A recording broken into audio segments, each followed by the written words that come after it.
ఆ పాపము నుంచి విముక్తి పొందడానికి పూర్వములో ఎంతో మంది పశువులను, ఎడ్లను వాటిని బలిచ్చి వాటి రక్తాన్ని చిందించి పాప ప్రాయశ్చిత్తం పొందేవాళ్ళు. కానీ మాటి మాటికి వారి పాపములు మళ్ళీ మళ్ళీ జ్ఞాపకం వస్తూ ఉండేవన్నమాట.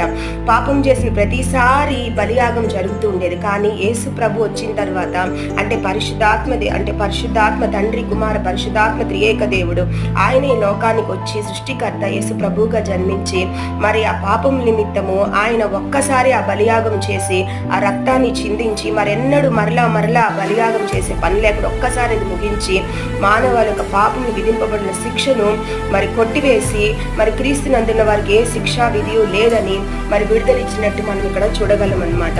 ఇక్కడ మనం కీర్తన 49:48 వచనాలు చూసినప్పుడు మరణమును చూడక బ్రతుకు నరుడెవడు, పాతాళం యొక్క వశము కాకుండా తను తాను తప్పించుకొనగలవాడెవడు.